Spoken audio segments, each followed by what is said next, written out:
Êtes-vous populiste ou élitiste? Libertaire? Étatiste? Tant de questions auxquelles on va peut-être répondre dans ce 15e épisode du Space Mountain. Attachez vos ceintures, ça va compter.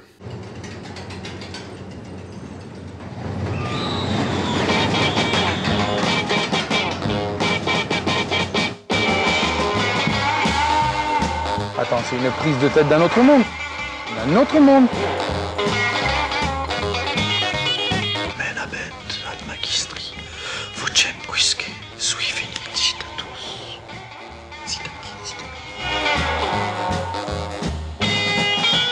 Attends, c'est quoi le Space Mountain?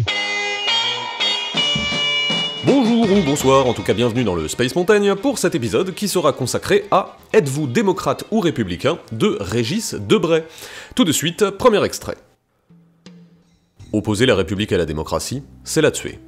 Et réduire la République à la démocratie, qui porte en elle l'anéantissement de la chose publique, c'est aussi la tuer. Comment les démêler s'ils sont indissociables? Selon quels critères idéaux? Tout gouvernement, pour borner que soit son horizon, repose sur une idée de l'homme. Debray attaque avec une petite introduction sur comment il va aborder son sujet. Il part d'un postulat, qui est le sien et qui a sa cohérence. Chaque gouvernement est basé sur une idée qu'il se fait de l'être humain. Et celui-ci, selon qu'il est envisagé de telle ou telle manière, va aboutir à telle ou telle politique. Et en l'occurrence, la dichotomie qu'il va nous présenter dans cet article est celle des gouvernements démocrates et des gouvernements républicains. Il existe bien d'autres leviers sur lesquels l'on peut jouer pour analyser les sociétés. Pour cela, je vous renvoie à tout ce que j'ai déjà pu déblatérer sur l'analyse des binarités, constellation-révolution, progressiste-conservateur, ou bien sûr gauchiste et droitard, qui se trouve sur ma chaîne YouTube. Mais aujourd'hui, nous nous penchons sur démocrates et républicains. Alors quelle est, pour ces gouvernements, l'essence de l'être humain? Même s'il ne le sait pas, le gouvernement républicain définit l'homme comme un animal par essence raisonnable, né pour bien juger et délibérer de concert avec ses congénères. Libre est celui qui accède à la possession de soi, dans l'accord de l'acte et de la parole. Le gouvernement démocratique tient que l'homme est un animal par essence productif, né pour fabriquer et échanger. Libre est celui qui possède des biens, entrepreneur ou propriétaire. Ici, donc, la politique aura le pas sur l'économie. Et là, l'économie gouvernera le politique. Les meilleurs en République vont au prétoire, les meilleurs en démocratie font des affaires. Le prestige que donne ici le service du bien commun, ou la fonction publique, c'est la réussite privée qu'il assure là. Debray explicite au début de son texte ce qu'il juge comme une différence fondamentale, presque séminale, entre ces gouvernements. Une vision républicaine juge ses sociétaires pensants, des êtres humains aspirant à être libres, en se déterminant et en faisant partie d'un tout. Une vision démocratique juge ses sociétaires faisants, des êtres humains aspirant à être libres en échangeant et en se réalisant. Ce qui lui permet de trouver le premier corollaire de son postulat. La République met la politique avant l'économie, la démocratie met l'économie avant la politique. Cela peut sembler un peu rapide, et ça l'est sûrement un peu, car je le soupçonne d'avoir fait son cheminement à rebours, et d'avoir remonté à la base en ayant sa conclusion d'avance. Il faut donc se garder de le lire aveuglément. Malgré tout, il y a quelques idées fort intéressantes, et qui peuvent nous permettre, une fois n'est pas coutume, de comprendre pourquoi les gens autour de nous s'étripent durant les repas de famille, car ils ne semblent pas comprendre pourquoi ils sont en désaccord. Et en l'occurrence, on peut reprendre sa grille d'analyse démocratie-république pour chercher qui est qui durant une énième discussion houleuse sur le port du voile après avoir anéanti 3 cubis de rosée. Bref, revenons à nos boulons et voyons avec Régis comment développer sur cette différence démocratie-république qu'il vient de poser. En République, la liberté est une conquête de la raison. La difficulté est que si on n'apprend pas à croire, il faut apprendre à raisonner. C'est dans le gouvernement républicain qu'on a besoin de toute la puissance de l'éducation. Une république d'illettrés est un cercle carré, parce qu'un ignorant ne peut être libre, participer à la rédaction ou prendre connaissance des lois. Une démocratie, où la moitié de la population serait analphabète, n'est nullement impensable. Elle peut fonctionner selon la lettre, dans une relative indifférence, en se confiant à la froide objectivité de textes juridiques. 50% d'abstention aux élections privent une république de substance, mais n'entament pas une démocratie. Debray est ici un peu plus clair dans ses choix, on peut pas dire qu'il juge avec autant d'impartialité la république et la démocratie, mais bon, admettons, au moins il l'affiche. Ce qu'il nous dit là est que la République s'apprend. Elle est un objectif et un cheminement. Elle met donc l'éducation au centre de son action, car pour raccorder avec ce qu'on disait en introduction, elle juge que ces sociétaires sont pensants. Il faut donc faire quelque chose de sa pensée. La démocratie, elle, est un fait. Elle n'a pas besoin d'être apprise, car elle est une collection. À partir du moment où vous mettez plusieurs personnes dans une pièce et que vous leur donnez un pouvoir de s'exprimer, cela devient une démocratie. Et cette divergence de considération mène à un autre point, la légitimité. Puisque la République est un tout, et se donne un rôle à la hauteur de ce tout, elle doit être légitimée par le vote, et donc elle doit fonctionner pour pouvoir fonctionner. Sinon, elle y perd sa crédibilité. La démocratie, elle, n'a pas d'autre but que de fonctionner pour fonctionner. Alors si le jour de l'élection, personne ne s'y pointe, bah tant pis, hein, après tout, on leur avait laissé le choix. En République, l'État surplombe la société. En démocratie, la société domine l'État. La République tempère l'antagonisme des intérêts et l'inégalité des conditions par la primauté de la loi. La démocratie les aménage par la voie pragmatique du contrat, de point à point, de gré à gré. Au règne des fonctionnaires, là où l'État a assuré la régulation sociale, s'oppose le règne des juristes, là où la règle advient par le local et le privé. Et en voilà un point qu'il est intéressant. Et je suis sûr d'ailleurs que petit à petit vous êtes en train de vous caser dans l'une de ces deux tendances, hein. Mais rassurez-vous, Régis sait déjà dans quelle boîte vous mettre, vu que son introduction c'était « Selon que vous êtes pour ou contre le voile à l'école, on peut savoir si vous êtes démocrate ou républicain ». Et je dois confirmer que ça marche le plus souvent, même si ce n'est pas une science exacte, hein, vu que l'être humain trouve toujours un moyen de faire n'importe quoi. Bref, je disais donc, voilà un point intéressant. La République est un État qui gère ses sociétaires. Elle a pour objectif de faire descendre son pouvoir afin de réguler les divers échanges entre ses citoyens. La démocratie est un ensemble de sociétaires qui s'équipent d'un État. Elle a pour objectif de faire monter les nécessités afin de créer un corpus qui facilitera l'échange entre individus.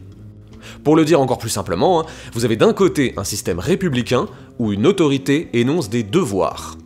Vous avez de l'autre côté un système démocratique où des individus établissent des droits.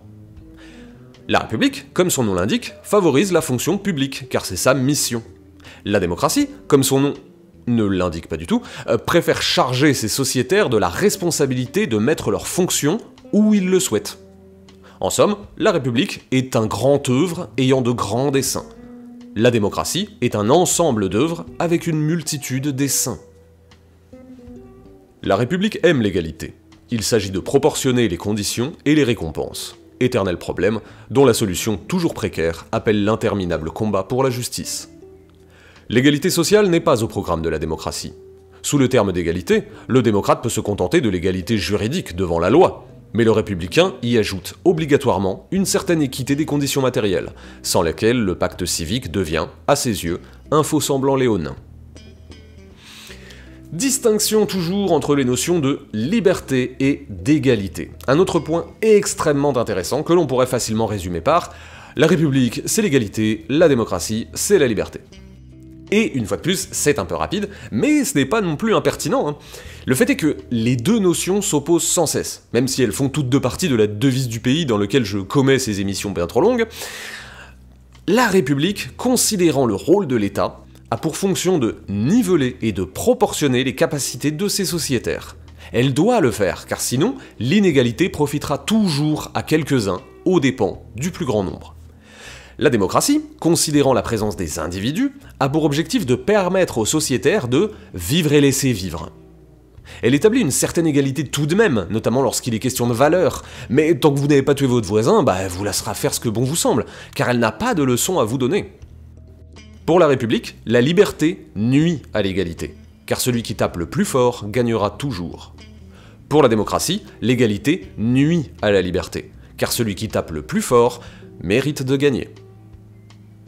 L'idée universelle régit la République. Chaque député l'est de la nation entière. L'idée locale régit la démocratie. Un représentant l'est de sa seule circonscription. La République proclame à la face du monde les droits de l'homme universels, que personne n'a jamais vus. La démocratie défend les droits de ses administrés, droits acquis par des collectivités bien limitées, mais réelles. Car l'universel est abstrait, et le local concret. Ce qui confère à chaque modèle sa grandeur et ses servitudes. La raison étant sa référence suprême, l'État, en République, est unitaire et par nature centralisé. Il unifie par-dessus clochers, coutumes et corporations les poids et mesures, les patois, les administrations locales et les programmes scolaires. La démocratie, qui s'épanouit dans le pluriculturel, est fédérale par vocation et décentralisée par scepticisme. Et effectivement, les droits universels de l'humain, on les a jamais vus. Alors que le droit à louer une place de parking pour se garer en bas de ton lieu de travail, lui au moins, il est bien réel. Et c'est une autre distinction, inférée par le rôle de l'État, qui mène à cette perspective. La République est une et indivisible. Elle est globalisante et intégrative. La démocratie est plurielle. Elle est particularisante et agrégative. Ce qui fait que les sociétaires de la République rejetteront toujours la discrimination positive, les passe-droits ou le favoritisme religieux, car cela constituerait des exceptions qui mèneraient à considérer les citoyens comme divers et donc à instaurer des droits inégalitaires. Alors qu'à côté, les sociétaires de la démocratie rejetteront toujours l'égalitarisme, la planification centralisée ou l'autocensure, car cela freinerait la libre détermination des individus et n'avantagerait au fond qu'une idée de l'être humain, qui est peut-être très belle, mais qui n'a aucune réelle existence. Conclusion. Comme nous le dit Régis, les distinctions entre la République et la démocratie ne sont pas simplement des querelles de mots, mais un quiproquo de principe. Car les humanistes de l'un et de l'autre camp, les sauveurs de la nation en péril, ou les pourfendeurs de consensus mou, se trouvent sans trop forcer du côté République comme du côté démocratie. Seulement, ils ignorent bien souvent les substrats de ce qui les divise, pour se concentrer sur une affaire de foulard, de mariage ou de méthode syllabique. Mais grâce à ces quelques notions de décryptage, vous êtes désormais parés pour passer à l'étape suivante, qui est de repérer les discours politiques qui mélangent complètement les deux, en espérant en tirer quelque chose de cohérent. Croyez-moi, c'est pas facile. Pour résumer ce que Debré distille, concluons avec des formules bien trop empoulées. La République est un modèle d'intégration tendant à l'universel, favorisant l'égalité.